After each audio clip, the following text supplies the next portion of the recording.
Booktube, aujourd'hui on se retrouve pour une nouvelle vidéo où je vous présente toutes les sagas de ma bibliothèque que j'abandonne. Voilà. Et je vais également vous présenter celles où j'hésite, je sais pas trop. Donc il y a 12 sagas que j'abandonne et 3 où je suis un peu dans le flou. Voilà, donc je vais vous les présenter une par une, vous montrer les tomes que j'ai lus. Il y en a, parfois j'ai les tomes suivants dans ma pile à lire, mais j'avoue que j'avais un peu la flemme d'aller les chercher là-bas. Mais bref, voilà, je vais vous parler de tout en détail. Je vais pas forcément faire des résumés, je vais juste vous énoncer les points qui ont fait que j'ai pas envie de les continuer, tout simplement. Voilà, donc on commence sans plus tarder par une saga. Ça fait longtemps que je l'ai DNF, ça fait plus d'1 an, vraiment. Et je sais pas pourquoi je me suis toujours pas débarrassée des livres. Enfin si, je pense que je sais parce qu'ils sont extrêmement lourds. Et je sais pas si je peux vraiment les mettre sur Vinted. Du coup je pense qu'il faut que je les mette sur le bon coin et j'ai la flemme. Mais du coup c'est la saga Le sang et la cendre de Jennifer L. Montrose. Voilà. Alors j'ai lu entièrement le tome 1. J'avais mis plein de post-it, je les ai tous retirés. Et j'ai DNF le tome 2. Je crois que j'ai vraiment lu le premier chapitre. C'est un petit peu honteux, mais je crois que vraiment j'ai lu le premier, voire les 2 premiers chapitres. Et voilà. Alors, dans cette saga, il y a énormément de choses qui m'ont posé problème. Vraiment. En fait, le tome 1, au début, tout allait bien et tout, tranquille. Voilà. Puis après, il commence à y avoir des scènes de smut. Donc moi, je me dis, bon, des scènes de smut, voilà, tranquille. Sauf que, en fait, dans certaines des scènes de smut, c'est des agressions. Genre, je me souviens très bien d'une scène de smut, du coup, où vraiment la meuf, elle est en mode, arrête, stop. Et lui, il en a rien à branler. Rien à faire. Il continue. Déjà, ça, moi, je suis en mode, c'est pas possible. Non. Non. Non. Déjà, là. En fait, déjà, je sais pas pourquoi à ce moment-là, j'ai pas de DNF. Mais bref. J'ai persévéré. J'ai lu la fin. La fin m'a mise hors de moi. Vraiment, j'étais pas en mode, oh mon dieu, choquée et tout, trop bien, j'ai hâte de lire la suite. Non, j'étais hors de moi. Parce que je vais rien vous dire. Mais en gros, ils vont à un endroit. Et du coup, on sait pourquoi ils veulent aller dans cet endroit. Mais ça impacte plusieurs personnes. Et clairement, ils demandent pas l'avis des personnes concernées. Il y en a, enfin, il y a une seule personne concernée, mais voilà. Ils demandent pas son avis. Juste il fait. Ils demandent pas l'avis. Pardon? Comment ça? Donc vraiment, tous les gens qui sont en mode, ouais, Castille, mon beau boyfriend et tout, va falloir me donner des arguments. Parce que franchement, j'en vois pas. Et à part le fait que Poppy, elle est tout le temps là en mode, ouais, il a des yeux magnifiques, les yeux jaunes trop beaux, il est trop beau. Non. Toutes ces descriptions sont toujours les mêmes. Ça tourne autour de ses yeux et qu'il est trop beau. Alors moi, je suis désolée, dans les fanarts, je le trouve même pas beau. Mais outre ça, genre, faites d'autres descriptions, je sais pas, ça devient chiant et redondant. Vous allez me dire, pourquoi t'as acheté le tome 2? Je sais pas pourquoi j'ai claqué 25 balles dedans. Je sais pas, parce que je ne l'ai pas lu. J'ai lu juste les 2 premiers chapitres, je ne sais pas. Mais je pense que vous voyez que cette saga me met hors de moi. Je sais pas. Mais en fait, je l'ai lu. Vraiment, j'avais de l'appréhension. Mais je me suis dit, peut-être que la personne en question va se rebeller et peut-être que l'autre personne va finir par l'écouter, je sais pas. L'autre personne se rebelle, effectivement. Mais l'autre en a rien à foutre. Ça ne change rien à ses plans. Et ça m'a énervé. Ça m'a vraiment, agacée. Et en fait, à un moment, il y a une réunion où il y a plein de personnages. Et il y a un personnage, on l'a jamais vu, je crois. Ou en tout cas, il m'avait pas marqué. Mais il est là. Il ouvre sa bouche devant tout le monde et il dit les 4 vérités de tout le monde. Genre vraiment de tout le monde. Et il énonce tous les trucs qui ne sont pas logiques. Et là, j'étais en mode, pitié!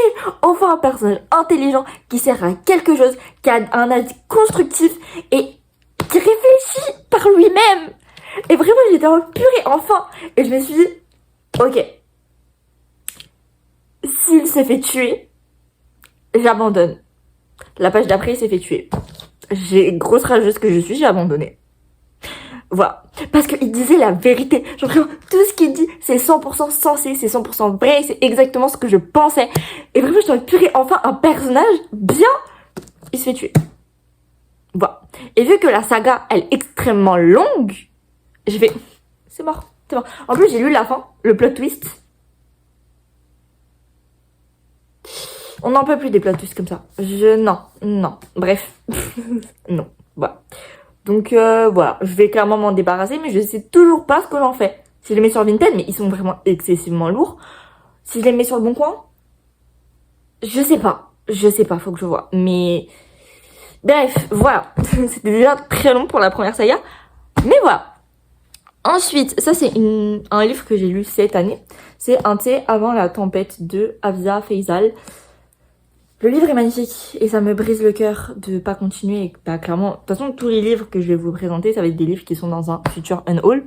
Je compte faire un unhaul en fin d'année, je pense. À voir. Mais voilà. Mais bref, pourquoi je continue pas? Mais en fait, parce qu'il ne se passe rien dans ce livre. En fait, je le savais avant de le commencer. Et j'ai pas d'excuses. Vraiment, je le savais. Mais en fait, je me suis dit, si il se passe rien avec la plume et bien et que j'aime les personnages, bah ça passe en soi. Sauf que j'ai rien aimé. J'ai pas aimé la plume, j'ai pas aimé les personnages et il se passe rien. Donc, voilà. Puis en plus, il y a des romances, mais non. Non, pitié, non. Non. Non. Donc vraiment, non, c'est un big flop pour moi et c'est juste non. Ah, j'ai été plus efficace cette fois. Ok. Donc, après, il y a All Our Hidden Gift de Caroline O'Donoghue. Je suis pas sûre de la prononciation. Alors lui, pour le coup, j'ai le tome 2 dans ma palle, mais je ne le lirai jamais. Parce que j'avais acheté le 1 et 2 d'un coup, parce que clairement, la cover est magnifique et le résumé, ça promettait grave du lourd. Mais non. Parce que je sais plus. Ah, ça se passe au lycée. Voilà, ça se passe au lycée. Je crois qu'ils sont. Je sais plus s'ils sont début lycée, fin lycée, je sais pas. Mais le comportement des personnages. Mais j'avais envie de les frapper. Ah, mais vraiment, j'étais là en mode mais c'est pas possible. Mais vous êtes des gamins, vous avez 10 piges, c'est pas possible. Parce que vraiment, j'ai l'impression. Enfin, en fait, je crois le livre il dit ils en ont 15-16, tu vois. Mais pour moi, ils en ont 10. C'est pas possible autrement. Et en fait, ça veut aborder des sujets importants, mais pour moi, c'était abordé tellement maladroitement. Parce que par exemple, on veut parler de la quête d'identité, etc. Et je crois qu'il y a un personnage transgenre dedans, mais j'ai trouvé ça très, très mal abordé. Ou de manière très maladroite. Après, je sais que c'est c'est censé être pour un public jeune, c'est du jeunesse. Mais je sais pas. Non. Et puis la protagoniste féminine, enfin le personnage principal, mais elle est énervante au possible, elle est agaçante, elle est insupportable. Elle m'a tellement irritée. Vraiment, je me souviens plus grand chose de ce livre, mais je sais que j'ai été énervée et que j'ai passé un moment de lecture juste atroce. Donc je ne m'infligerai pas la lecture du tome 2, je sais pas si c'est une trilogie ou pas, je sais qu'il y a au moins 3 tomes, mais non, le tome 1 m'a suffi. C'est un non. Voilà. Ensuite, alors ça c'est un roman auto-édité que j'avais vu passer dans une vidéo YouTube et je m'étais dit pourquoi pas parce que c'est dystopique, post-apocalyptique, tout ce que j'aime au final. Non. Non. Donc c'est Quand la pluie viendra de Gan Ima et dedans en fait il y a 2 tomes, mais en fait il y a encore au moins un tome comprenant les tomes 3 et 4 je crois. Mais il y a des protagonistes. Mais attendez, c'est comme un autre livre, celui-ci. J'ai les mêmes problèmes pour les deux. Alors, bon, déjà, j'ai pas aimé la plume, j'ai pas aimé l'univers, j'ai pas aimé les personnages. Mais on va parler des personnages. Et des personnages masculins. Écrits par des hommes. 2 mecs adultes. 2 mecs adultes qui sont là en mode... Bah, en vrai, si cette petite gamine de 8 ans est la seule meuf sur Terre, je peux lui faire des gosses. Pardon.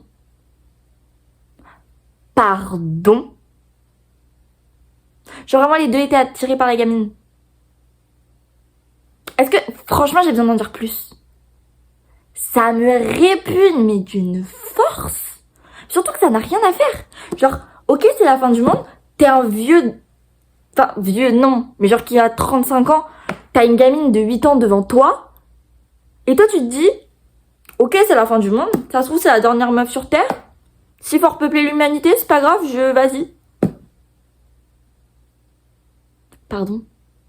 Mais ça va pas. Mais surtout qu'en plus là-dedans, genre c'est vraiment pas la dernière meuf sur Terre. Là, en soi, peut-être. Je sais pas. Parce qu'on ne voit pas d'autres meufs, je crois pas. Mais non, en fait. Non. Juste, tu ne penses pas à ça. Tu penses à ta survie, pas à faire des gosses avec une gosse. Non. Voilà. En plus, ce livre, franchement, il partait bien. Il partait très très bien. Ça pouvait être très très cool. Mais les pensées du mec, là, ça me dégoûte. Ça me dégoûte. Voilà. Pas pour moi. Ensuite, The Perfect Match de Lila Mars. Je sais, mais non. Non. J'aime pas descendre des livres d'autrices françaises parce que je soutiens à fond les autrices françaises et voilà. Et dès que je peux donner de la force, je donne de la force, mais ça l'a pas fait pour moi. Je suis désolée, mais dans ce livre, à mon sens, il y a rien qui va. Non, c'est non. Alors déjà, premièrement, arrêtez, je vous en supplie, arrêtez de nous conseiller The Perfect Match quand on vous demande des recommandations de dystopie. Oui, c'est de la dystopie, mais à la fois ce n'est pas de la dystopie, c'est de la romance dystopique. Romance dystopique. C'est pas de la dystopie. S'il vous plaît, faites pas l'amalgame, c'est pas pareil. La dystopie, c'est à la dystopie en premier plan, et avec un petit peu de romance. Ou alors 50-50. Et encore. Là, t'as 80% de romance et 20 petits pourcents de dystopie. Donc arrêtez de recommander ça quand vous demandez de la dystopie. Et arrêtez de demander ça comme de la dystopie. C'est de la romance dystopique, si vous voulez, mais ce n'est pas de la dystopie. Pitié. Le labyrinthe, c'est de la dystopie. Hunger Games, c'est de la dystopie. Absolu de Margot de Seine, c'est de la dystopie. Shatter Me aussi. Ça, non. Et en soi, Shatter Me, honnêtement, je sais pas si c'est de la romance dystopique ou de la dystopie. La deuxième trilogie, c'est de la dystopie. Ça, c'est sûr. La première trilogie, je sais pas. Pour le coup, j'ai un petit doute. Mais en tout cas, ça, c'est pas de la dystopie, c'est une certitude. Puis, un truc qui m'a agacé. Le mec, il veut renverser un système, il veut changer un monde dystopique pacifiquement.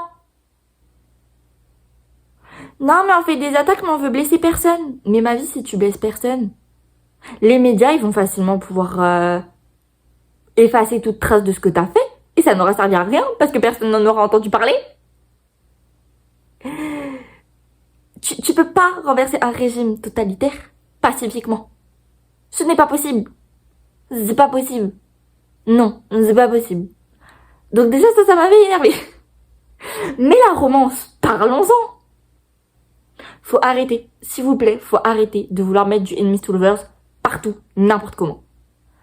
Non.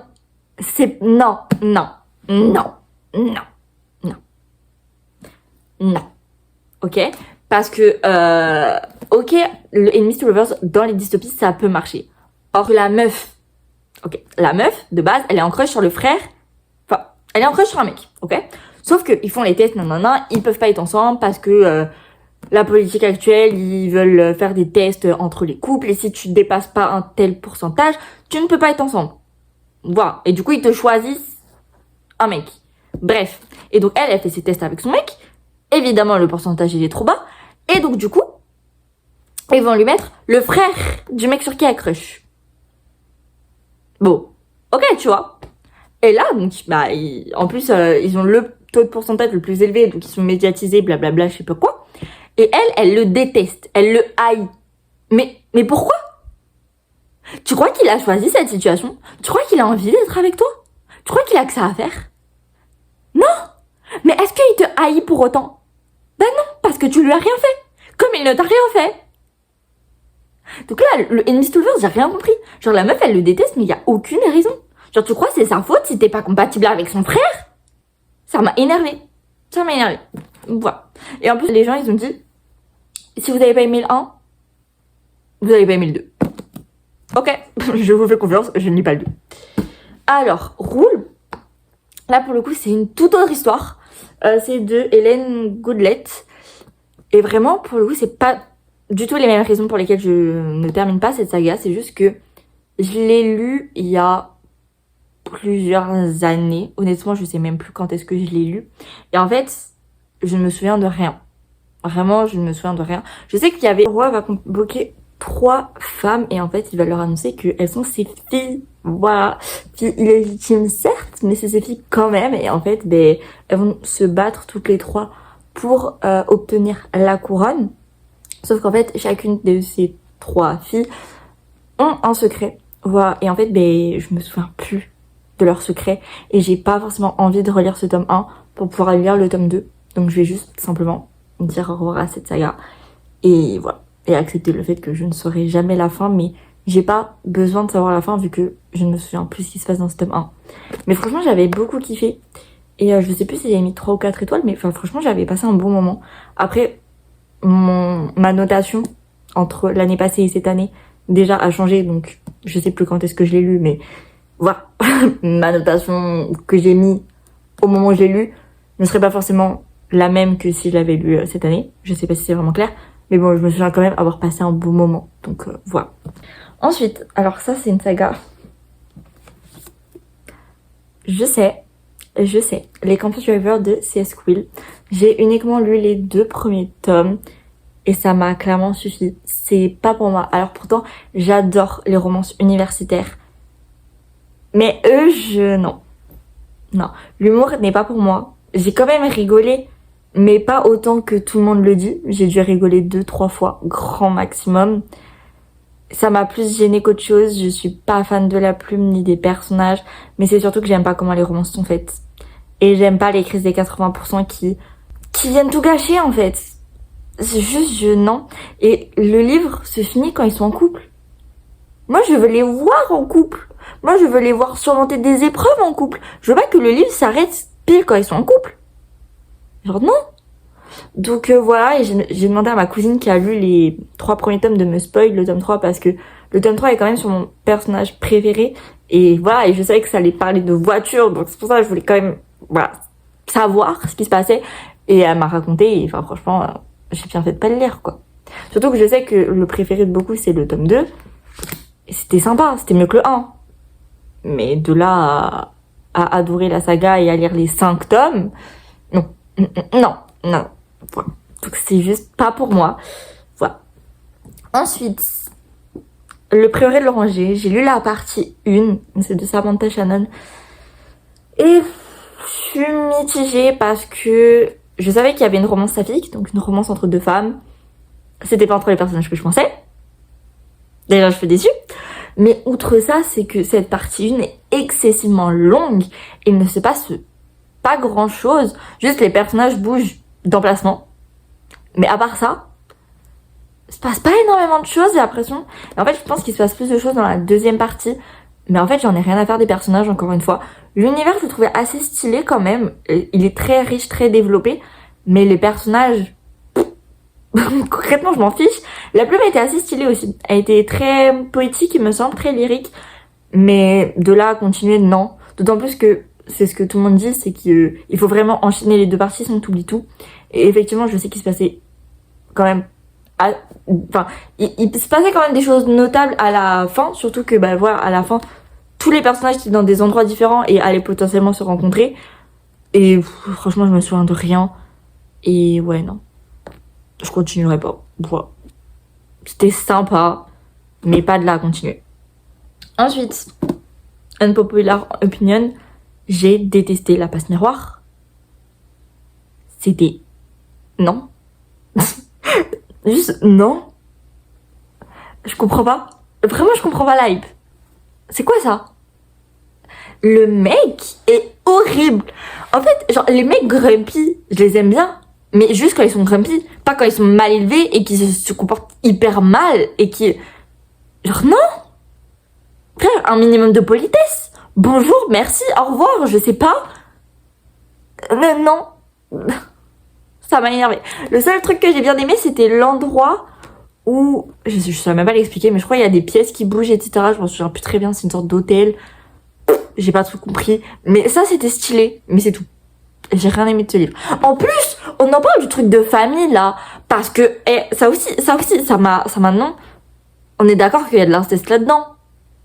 Parce que, il y a des familles, je sais pas quoi, prestigieuses, je sais pas quoi. Et elles restent entre elles. Donc de base, la meuf, on veut... Parce que de base, il y a du coup toute la famille qui fait pression à la meuf parce qu'ils veulent la marier. Ils veulent la marier à tous ses cousins. Genre, ouais, tu veux bien te marier avec ce cousin-là? Non? Bah, du coup, tu veux bien te marier avec ce cousin-là? Frère, c'est ton cousin! C'est la même famille! Donc, certes, elle arrive à ne pas se marier avec l'un de ses cousins, mais le fait est que sa famille est incestueuse. Donc non. En plus, j'avais le tome 2 dans ma palle, hein. C'est mort, je le lirai pas. Ah non. Ah non, non, non. Ah non, non, non. Ensuite, le tome 1 de Phobos. Je sais même plus ce que je lui ai reproché. Juste, c'était bien, mais sans plus. Je crois, hein. Non, je crois que j'ai pas aimé la plume. Mais Victor Dixon, j'avais lu... J'avais rien lu de lui, en fait. Non, j'avais rien lu de lui. Mais non, franchement, en fait, c'était bien, mais sans plus. Les personnages...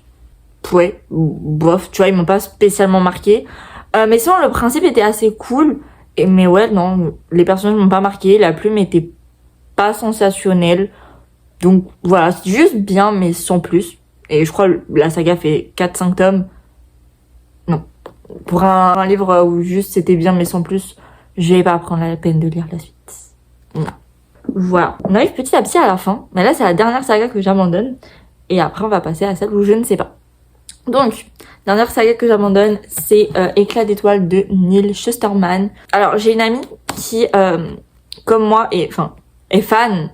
Elle, pour le coup, elle est fan de Neil Shusterman. Moi, je suis fan de La Faucheuse, de cet auteur. Et j'ai essayé plusieurs autres de ses livres. J'avais essayé Dry, qui est un one-shot, que j'ai pas du tout aimé. Voilà, j'ai pas aimé les personnages, encore. Et la fin, je l'avais trouvé trop facile. Genre, il pouvait tellement tuer plein de personnages. Et je sais plus s'il en a tué, mais je crois pas. Et du coup, vraiment, j'étais un peu en mode... Pourquoi tu tues mes personnages préférés dans La Faucheuse et pas dans Dry? Non, parce que vraiment, dans La Faucheuse, j'ai pleuré, hein. J'ai pleuré. Bref. Ces livres, déjà, ça n'a pas de sens, ok? Les personnages principaux, ils ont... Ouais, 16 piges. Je sais plus. Mais ils ont le même âge, je crois. C'est des ados, quoi. Et genre... Ils ont des pouvoirs. Bon, à la limite, soit, tu vois. Et en gros, ils peuvent sauver le monde, je crois. Je sais plus quoi, bref. Et genre, littéralement, ils se cassent de chez eux, ok, pour leur mission, blablabla. Ils reviennent, les parents n'ont rien à faire. Ils repartent, les parents ils disent rien. Genre, frère, moi je pars 5 minutes de la maison. Je suis majeure, ok, j'ai 18 ans. Mes parents, tu sors où? À quelle heure? Avec qui? Pendant combien de temps?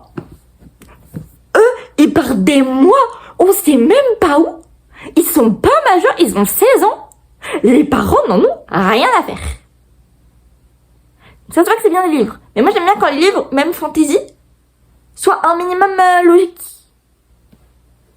Bref, donc déjà c'est je t'en mode, les gars, un minimum d'effort. Je sais pas, juste au moins les parents demandent où t'étais pendant tout ce temps. Mais non, rien à faire. Nada, que dalle. Bon. Ok. Les personnages n'étaient pas plus attachants que ça. Après, il y en a qui meurent. Et ça, c'était cool parce que... Non, mais voilà, aussi, genre, en fait, faut des rebondissements. Et tuer des personnages, c'est des rebondissements. Et puis, de toute façon, Neil Shusterman, comment il a tué des personnages dans La Faucheuse, au bout d'un moment, faut que ça se transcrive dans ses autres livres. Voilà. Bref. J'attends toujours la suite de La Faucheuse, hein. Même si je sais que normalement, c'est une trilogie et qu'il n'y a pas de suite, mais j'attends toujours la suite. Parce que pour moi, la fin du tome 3, c'est pas une fin. Voilà, bref. Mais du coup, voilà pour ça. Et du coup, j'ai une amie qui est fan de cette saga. J'espère quand même qu'elle préfère La Faucheuse, mais en tout cas, elle est fan de cette saga. Elle a lu le tome 3, elle m'a dit clairement, c'est celui que j'ai le moins aimé de la saga. Donc vu que toi, donc moi, tu n'as pas aimé la saga, franchement, t'embête pas avec le 3. Surtout que le 3, il est énorme. Vraiment, comme La Faucheuse 3, le tome 3 de Éclat d'étoiles, il est énorme. Je crois qu'il fait 700 pages. Donc bon, un peu la flemme, un peu beaucoup la flemme. Donc du coup, je ne finirai pas cette saga. Tant pis, mais franchement, je suis ok avec ça, donc clairement, je vais pas m'embêter. Voilà, et donc maintenant, on va pouvoir parler On va pouvoir parler des 3 livres, donc je sais pas. Mais juste, avant, j'ai retrouvé un carnet où j'écrivais mes avis. Alors ça a pas duré très longtemps, j'ai fait janvier-février, j'ai même pas fait mars. Mais du coup, j'ai retrouvé mon avis sur ces 2 livres. Donc, On va commencer par le prieuré de l'oranger. Attendez, juste je retrouve. C'était là. Du coup, j'ai dit que j'ai adoré le world building, les créatures, les légendes et les croyances. La plume était incroyable, mais j'avais pas été convaincue par les personnages, j'avais pas réussi à m'y attacher. Et je m'attendais à des plot twists, des enjeux politiques qui ne sont jamais arrivés. Voilà. Donc, voilà, comme ça vous avez encore un peu plus d'avis dessus, parce que je l'ai lu en février, donc désolé si je m'en souviens plus très très bien, mais voilà. Et du coup, quand la pluie viendra, j'ai lu, c'est très drôle. Voilà. J'ai détesté, il y avait rien qui allait, on change 3 fois de protagoniste et c'est de pire en pire. Le deuxième protagoniste est un pervers narcissique qui avait une ado de 16 ans est prêt à enlever une de 8 ans et manipule l'enfant pour qu'elle devienne une arme et c'est censé être normal et ok. Voilà. Voilà, c'est littéralement ce que j'ai lu, j'ai mis 1 étoile. Voilà. Je pense qu'il n'y a pas grand chose d'autre à dire. Donc maintenant on va passer aux 3 sagas où je suis pas sûre de continuer. Voilà. Donc tout d'abord on a Play Hard de Capronberg parce que la romance était sympa hein, franchement, mais vous voyez quand je repense à des romances que j'ai lues, c'est pas forcément celle qui va me venir en tête et c'est pas forcément la saga que j'ai le plus envie de continuer à l'heure actuelle, puisqu'il y a énormément de romances qui sortent tous les mois.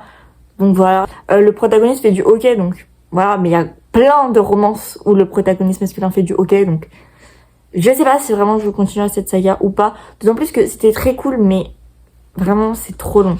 Il y a des longueurs. Les livres devraient être raccourcis. Il fait 520 pages. Il mériterait d'en faire 400 max. Donc à voir si je continue ou pas. Ça je verrai. Ensuite, la saga Maple Hills de Anna Grace. J'ai le tome 1 Icebreaker. Ma meilleure amie, là aussi, on l'a acheté ensemble. Normalement, on se faisait une lecture commune, mais... Alors, comment vous dire? On l'a acheté il y a plus d'1 an. Je sais plus quand est-ce qu'on l'a... je sais si on l'a acheté en février 2022. Je crois. Donc, oui, ça fait un petit moment qu'on l'a acheté. Oui, ça fait plus de 2 ans. Ça fait... Oui. Bref, ça fait un petit moment qu'on l'a acheté. Moi, je l'ai fini, mais elle l'a toujours pas fini. Bon, bref. Mais de toute façon, je pense que si je continue, je sais pas, mais il y a moyen que je continue toute seule. Mais en fait, ce livre était sympa, mais encore une fois, c'est pas oufissime, trop de smut. La protagoniste féminine, Anastasia, elle m'a gavé. Vraiment, elle m'a saoulée. Mais Nate, il est trop chou. Enfin, Nate ou Nathan? En fait, j'ai l'impression qu'il s'appelle Nathan, mais son surnom, c'est Nate. Dites-moi si je me trompe, mais il me semble que c'est ça. Parce que les en-têtes de chapitre, c'est écrit Nathan, mais dans le résumé, c'est écrit Nate. Donc, I guess... Bref. Donc, lui, franchement, il était incroyable, pépite. Mais, franchement, je vais voir. Et le dernier livre, qui n'étonnera personne, c'est The Crimson Moth, de Christian Sitcharil. J'hésite énormément, parce que là, en plus, il y a des personnes qui ont reçu en avance le tome 2, qui est le tome final, puisque c'est une duologie. Et les avis sont assez mitigés. Mais globalement, tout le monde était en mode le tome 2, mon oncle le tome 1. Mais ouais, il y a vraiment beaucoup de gens qui ont pas kiffé ou qui ont mis 3 étoiles. Et c'est des gens qui ont adoré le tome 1. Et je me dis, j'ai pas aimé le tome 1. J'ai déjà mis 3 étoiles au tome 1. Donc je me dis, c'est alors quoi, je vais mettre 2 étoiles au tome 2? Flemme de l'acheter pour... Vous voyez ce que je veux dire? Donc je sais pas. Mais en même temps, il est trop beau dans la bibliothèque. Il est vraiment trop beau. Aïe, voilà.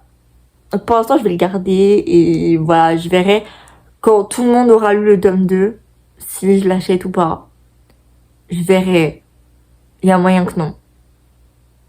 Surtout que apparemment, on reprend le tome 2. Déjà, en fait, ça fait comme dans le tome 1 où en fait t'as des conversations, par exemple du point de vue de Gideon, et juste après t'as le point de vue de Rune, et en fait t'as toute la fin de la conversation que t'avais au chapitre d'avant du point de vue de Rune, sauf que ça change rien, parce que les dialogues sont exactement pareils, et le pire c'est qu'ils ont pas des pensées pendant ce dialogue, donc ça veut dire que tu te retapes les mêmes lignes dans 2 chapitres d'affilée, c'est chiant.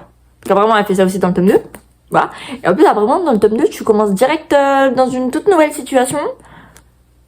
What? Mais quoi? Donc, parce que je sais pas, mais j'ai vu des trucs, j'étais un peu choquée. Donc, je vais rien spoil, je vais rien dire ni quoi que ce soit. Mais j'ai un petit peu peur. Voilà. Bref, désolée pour la luminosité, mais déjà il fait pas beau et en plus là il commence à faire nuit. En plus il est tôt. Enfin, il est tôt. Ok, il est presque 17h, il est pas si tôt que ça. Mais bon, voilà. C'est un peu chiant quand même. Donc désolée pour la luminosité. Mais du coup c'était tout pour ces sagas que je ne continuerai pas, ou les sagas où j'ai un petit doute. N'hésitez pas, vous, à me dire si parmi ces sagas, il y a des sagas que vous adorez, ou si vous êtes d'accord avec moi sur certaines sagas. Et si vous avez d'autres sagas dans vos bibliothèques que vous abandonnez et que je n'ai pas mentionné.